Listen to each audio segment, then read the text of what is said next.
जय हिंद दोस्तों, मैं किशन आप सबका स्वागत करता हूं। शुरू करते हैं आज के डिफेंस समाचारों को। दोस्तों, एक अपडेट आई है जो बताती है कि भारत के 114 राफेल फाइटर जेट विमानों की जो खरीद थी उसे फिलहाल रोक दिया गया है।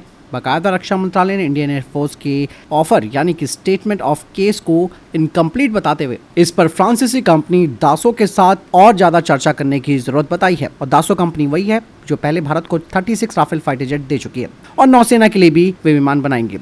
लेकिन दोस्तों, अब 114 विमानों की जो डील है वो अटक सकती है। जो गवर्नमेंट ऑफिशियल्स हैं उनके मुताबिक भारत ने इस डील में दो मुख्य बातें रखी है।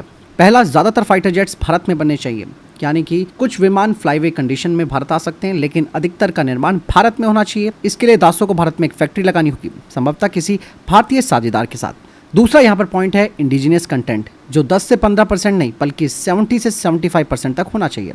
इसे सरकारी और प्राइवेट सेक्टर की भारतीय रक्षा कंपनियों को बड़ा फायदा मिलेगा और आत्मनिर्भर भारत मिशन को भी बल मिलेगा। इवन दासो कंपनी भारत में मेंटेनेंस, रिपेयर और ओवरहॉल सेंटर हैदराबाद में लगाने को इच्छुक है। दोस्तों, इंडियन एयरफोर्स के पास करीबन 30 स्क्वाड्रन है, जरूरत 40 स्क्वाड्रन से ज्यादा की है। और यहाँ पर HAL का जो 180 तेजस मार्क 1 देने का लक्ष्य है वो करीबन 7 से 8 साल दूर है। तब तक भारत के लिए नए फाइटर जेट्स की कमी बनी रह सकती है। इसकी वजह से इवन रक्षा मंत्रालय इस डील को भारतीय निजी उद्योग को HAL जैसी तकनीकी क्षमता देने का अवसर मानती है, ताकि भविष्य में भारत खुद की टेक्नोलॉजी इंटीग्रेशन और अपग्रेड्स को संभाल सके। लेकिन दासो के लिए दोस्तों ये एक बहुत बड़ा चैलेंज है, क्योंकि भारत को ये क्षमता अगर वो देता है तो भविष्य में उसके लिए ग्लोबल मार्केट में एक मजबूत कॉम्पिटिटर तैयार हो सकता है, जो दासो के हित में नहीं रहेगा।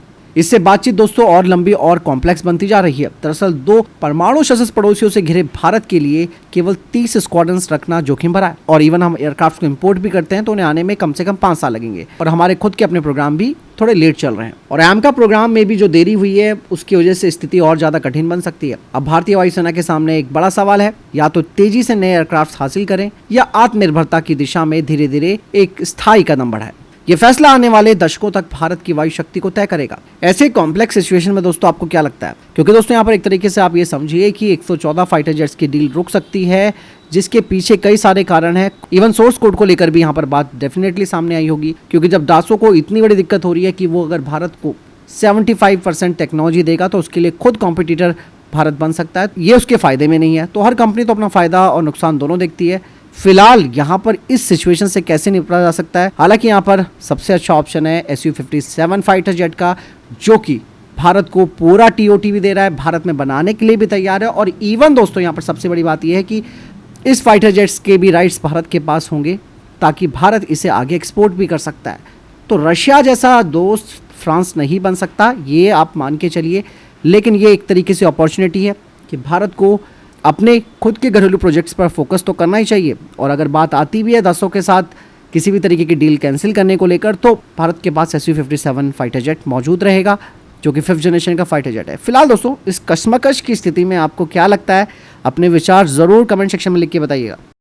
दोस्तों, अमृतसर पुलिस और खुफिया एजेंसियों ने पाकिस्तान की ISI की बड़ी साजिश को नाकाम किया। पुलिस ने अमृतसर से 2 लोगों को, जिसमें कि महकदीप सिंह उर्फ महक और आदित्य उर्फ आदि को गिरफ्तार किया। इनके पास RPG-22 एंटी टैंक गोला बारूद बरामद हुआ है, जिसे कि पाकिस्तान ने ड्रोन के जरिए भेजा था। अब दोस्तों यहाँ पर एक बहुत बड़ा चैलेंज हो गया। अभी तक तो ड्रग्स की तस्करी कर रहा था पाकिस्तान, लेकिन अगर इस तरीके के एंटी टैंक हथियार वो भेज रहा है तो आप समझिए ये बहुत बड़ी साजिश है, जिसके लिए भारत को अब तैयार रहने की जरूरत है। बिकॉज ऑफ द रीजन, क्योंकि अक्सर यहाँ पर दोस्तों ये बहुत ही सेंसिटिव एरिया माना जाता है, जहाँ से पाकिस्तान इस तरीके की साजिशें कर रहा है। लेकिन दोस्तों इस तरीके से हथियार पहुँचाना वाकई में दोस्तों देश की नेशनल इंटीग्रिटी के लिए बहुत बड़ा चैलेंज बन सकता है।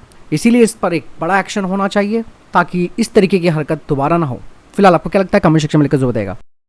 डिफेंस एक्विजिशन काउंसिल यानी कि DAC की बैठक अब 23 नवंबर को होने वाली है। और इस बैठक में तीनों सेनाओं के लिए बड़े रक्षा सौदों पर चर्चा होगी, जिनमें भारतीय सेना के लिए रॉकेट लॉन्चर, भारतीय नौसेना और वायुसेना के लिए मिसाइल सिस्टम और 33,000 करोड़ रुपए का सौदा, जो कि 4 स्वदेशी लैंडिंग प्लेटफॉर्म डॉक्स यानी कि LPDs जहाजों के लिए होगा। इन सभी सौदों को पहले ही डिफेंस प्रोक्योरमेंट बोर्ड मंजूरी दे चुका है। तीनों परियोजनाएं पूरी तरीके से स्वदेशी हैं। यहाँ पर सबसे पहली बात आती है MRSAM की। नौसेना और वायुसेना दोनों को 300 से ज्यादा MRSAM मिसाइलें मिलेंगी, जिसे कि भारत डायनेमिक्स लिमिटेड बनाती है। इसकी रेंज अब 100 किलोमीटर हो गई है। दूसरा है पिनाका मल्टीबैरल रॉकेट लॉन्चर, जिसे DRDO ने डेवलप किया है। इसकी रेंज 90 किलोमीटर है। सेना के लिए लगभग 1000 पिनाका रॉकेट्स खरीदने का प्रस्ताव है। इसके अलावा सेना के कमांड और कंट्रोल इक्विपमेंट्स ले जाने के लिए स्पेशल व्हीकल्स की भी मांग की गई है। अब बात आती है नौसेना की सबसे बड़ी डील को लेकर, जिसमें कि 4 लैंडिंग प्लेटफॉर्म डॉक्स यानी कि एलपीडी जहाज़ों की कीमत लगभग 33,000 करोड़ रुपए होगी। ये जहाज आकार में छोटे एयरक्राफ्ट कैरियर जैसे होंगे। इनका डिस्प्लेसमेंट 20,000 टन का होगा और ये एम्फीबियस वॉरफेयर में काम आएंगे। इसके अलावा ये जहाज सप्लाई शिप के रूप में भी काम आ सकते हैं। इंडियन एयरफोर्स ने स्वदेशी घातक अनमैन्ड कॉम्बैट एरियल व्हीकल परियोजना को पूरा सपोर्ट दे दिया है। वायुसेना के प्रमुख air chief marshal AP Singh ने इसकी पुष्टि करते हुए कहा कि इंडियन एयरफोर्स इस प्रोजेक्ट को पूरी तरीके से सहायता देगी और अब सीसीएस से लगभग 4,000 करोड़ रुपए की शुरुआती फंडिंग की बात शुरू हो गई है और ये मंजूरी इस साल के अंत तक या फिर मार्च 2026 तक मिल सकती है। डीआरडीओ और एडी मिलकर इस घातक यूकैफ पर काम कर रहे हैं। ये एक 13 टन वजनी stealth medium altitude long endurance platform होगा। इसमें इंटरनल वेपन बे होगा ताकि रडार पर इसका पता न लगा जा सके। जरूरत पड़ने पर इस पर भारी हार्ड पॉइंट्स भी लगाकर मिशन के अनुसार इस्तेमाल किए जा सकते हैं। इवन ये अपने साथ 100 और क्रिस्टल मेज जैसे प्रिसीजन गाइडेड हथियार लेकर भी उड़ सकता है। इसमें 49 किलोन्यूटन का कावेरी डेरिवेटिव इंजन लगाया जाएगा जो बिना आफ्टर बर्नर के काम करेगा। इसकी स्पीड मैक 0.9 होगी और ये 33,000 फीट की ऊंचाई पर उड़ान भर सकता है। 10 घंटे का इंड्योरेंस होगा और 1,000 किलोमीटर से ज्यादा की रेंज। घातक यूकैफ में दोस्तों synthetic aperture radar, EO/IR sensors, AI based autonomy होगी। घातक को इस तरीके से बनाया जा रहा है कि ये भारतीय वायुसेना के मौजूदा एयरक्राफ्ट के साथ लॉयल विंगमैन के रूप में काम करे।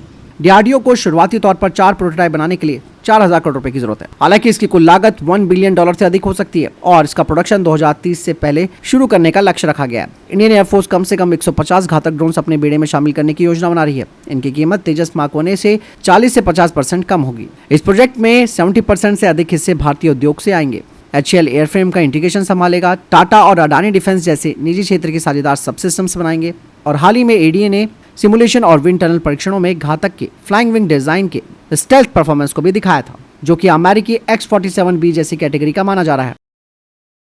वहीं भारत की सुपरसोनिक क्रूज मिसाइल ब्रह्मोस को अब ग्लोबल लेवल पर तेजी से पहचान मिल रही है और कुछ रिपोर्ट्स बताती है कि इंडोनेशिया जल्द ही फिलीपींस के बाद दूसरा देश बन सकता है जो कि इसे खरीदने वाला है। कुछ रिपोर्ट्स बताती है कि करीबन 4,000 करोड़ रुपए के सौदे के तहत इंडोनेशिया को तटीय और नौसैनिक वेरिएंट मिलेंगे। इस डील में BTI डिफेंस के साथ टेक्नोलॉजी ट्रांसफर और लोकल प्रोडक्शन की योजना भी शामिल है। हालांकि भारतीय रक्षा मंत्री राजनाथ सिंह ने हाल ही में 2 देशों के साथ इस ऐसे सौदे की पुष्टि की थी, लेकिन उनके नाम गुप्त रखे गए। रिपोर्ट्स के मुताबिक 2027 से 28 तक डिलीवरी शुरू हो सकती है। इंडोनेशिया के लिए दोस्तों ये सौदा इसलिए भी काफी महत्वपूर्ण है क्योंकि चाइना के साथ नुताना आइसलैंड क्षेत्र में बढ़ते हुए तनाव के बीच ब्रह्मोस उसकी तटीय सुरक्षा को मजबूत करेगा। फिलहाल डीआरडीओ और ब्रह्मोस एरोस्पेस अन्य देशों जैसे वियतनाम, UAE और दक्षिण अफ्रीका के साथ भी बातचीत कर रहे हैं। ऑपरेशन सिंदूर के बाद भारत की ब्रह्मोस मिसाइल की मांग दुनिया भर में बढ़ रही है। वहीं दोस्तों भारतीय वायुसेना ने अपने एयर डिफेंस तंत्र को और मजबूत करते हुए अपग्रेडेड MRSAM वेरिएंट को चुपचाप शामिल करना शुरू कर दिया। ये सुपरसोनिक मिसाइल डीआरडीओ और इजराइल के द्वारा संयुक्त रूप से डेवलप की गई है और इसकी मारक क्षमता अब 100 किलोमीटर तक बढ़ा दी गई है। पहले ये रेंज 70 किलोमीटर थी। इस मिसाइल में dual pulse solid rocket motor लगा है जो 2 चरणों में थ्रस्ट प्रदान करता है, पहले तेज बूस्ट के लिए और फिर लंबे समय तक स्थिर उड़ान के लिए। इससे मिसाइल को ऊंचाई पर उड़ते और तेजी से बचाव करते दुश्मन के लक्ष्यों को भेदने में मदद मिलती है। नया MRSAM वेरिएंट अब लंबी दूरी के लक्ष्यों को सीमा पार से ही नष्ट कर सकता है, जिससे इंडियन एयरफोर्स की सुरक्षा सीमा और बढ़ गई है। 2024 में मंजूरी के बाद इसका प्रोडक्शन तेजी से चल रहा है। शुरुआती 50 मिसाइलें हाल ही में इंडियन एयरफोर्स के आदमपुर एयरबेस भी पहुंची है और हाल ही में दोस्तों LOC के पास एक झड़प में अपग्रेडेड MRSAM ने 98 किलोमीटर दूरी पर पाकिस्तानी गाइडेड रॉकेट को इंटरसेप्ट किया था और ये इसकी नई रेंज का एक प्रमाण माना जा रहा है। ये मिसाइल अब आकाश NG और S-400 जैसी प्रणालियों के साथ मिलकर भारत की एयर डिफेंस किल वेब को पूरा करती है। लगभग 85% स्वदेशी कंपोनेंट के साथ ये प्रोजेक्ट आत्मनिर्भर भारत के रक्षा उत्पादन लक्ष्य में बड़ा योगदान देता है। वहीं वेदा एरोनॉटिक्स अब भारतीय नौसेना के लिए अंडर वाटर वॉरफेयर में कदम रख रही है। खासकर anti submarine warfare training system पर वो लोग ध्यान केंद्रित कर रहे हैं। हाल ही में कंपनी के मालिक श्री दीपेश गुप्ता जी ने दिवाली के मौके पर लिंक्डइन पर इस पहल की घोषणा की। उन्होंने कहा कि ये स्टेप स्वदेशी डिफेंस टेक्नोलॉजी को बढ़ावा देने और भारतीय नौसेना की क्षमता मजबूत करने की दिशा में है। इवन उन्होंने एक तस्वीर शेयर की है जिसमें कि एक स्लिक टॉर्पीडो साइज का ऑटोनोमस अंडर वाटर व्हीकल दिख रहा है जो सबमरीन डिटेक्शन, ट्रैकिंग और न्यूट्रलाइजेशन जैसी रियल कंडीशंस का ट्रेनिंग देने के लिए डिजाइन किया गया है। इसमें sonar emulation, AI based target simulation और मॉडुलर पेलोड जैसी फैसिलिटीज शामिल हो सकती है। इस पहल से भारतीय नौसेना को विदेशी प्रशिक्षण प्रणालियों पर निर्भरता कम करने, खर्च घटाने और स्वदेशी अंडर वाटर टेक्नोलॉजी इकोसिस्टम को विकसित करने में मदद मिलेगी। वहीं दोस्तों डीआरडीओ की vehicle research and development establishment यानी कि VRD ने एक advance unmanned turret combat module दिखाया जिसे भविष्य में भारतीय सेना के वेब प्लेटफॉर्म में शामिल किया जा सकता है और ये टरेट पूरी तरीके से बिना इंसान के ऑपरेट किया जा सकता है। इसमें लगी है पावरफुल 30 mm की शिपनोव 2A42 ऑटो कैनन और 12.7 mm की NSVT मशीन गन। इसके साथ ही एक आधुनिक फायर कंट्रोल सिस्टम भी लगा है जो दिन रात सटीक लक्ष्य भेदने की क्षमता रखता है। माना जा रहा है कि ये साफरान पेसियो टेक्नोलॉजी पर बेस्ड है। ये टरेट एडवांस आर्मर्ड प्लेटफॉर्म यानी कि AAP परियोजना का हिस्सा है, जिसका उद्देश्य नेक्स्ट जनरेशन के बख्तरबंद वाहनों को अधिक सुरक्षा, मोबिलिटी और मारक क्षमता देना है। इसके मॉडुलर डिजाइन में एंटी टैंक मिसाइल लगाने की सुविधा भी है। वहीं एक्साइज त्रिनेत्रा 2025 जो कि त्रिशूल ट्राई सर्विसेज एक्साइज का हिस्सा है और दक्षिणी रेगिस्तानों में सदर्न कमांड के तहत ये एक्साइज चल रही है। इसका मकसद तीनों सेनाओं के बीच बेहतर तालमेल बनाना और आधुनिक युद्ध तकनीक को मजबूत करना है। और इस एक्साइज में इलेक्ट्रोमैग्नेटिक स्पेक्ट्रम ऑपरेशन यानी कि रडार, कम्युनिकेशन, सिग्नल सिस्टम और ड्रोन से रक्षा की पूरी प्रक्रिया जांची जा रही है। इसमें तीनों सेनाओं के कंट्रोल सिस्टम को एक साथ जोड़कर रियल टाइम जानकारी के साथ ऑपरेशन चलाया जा रहा है।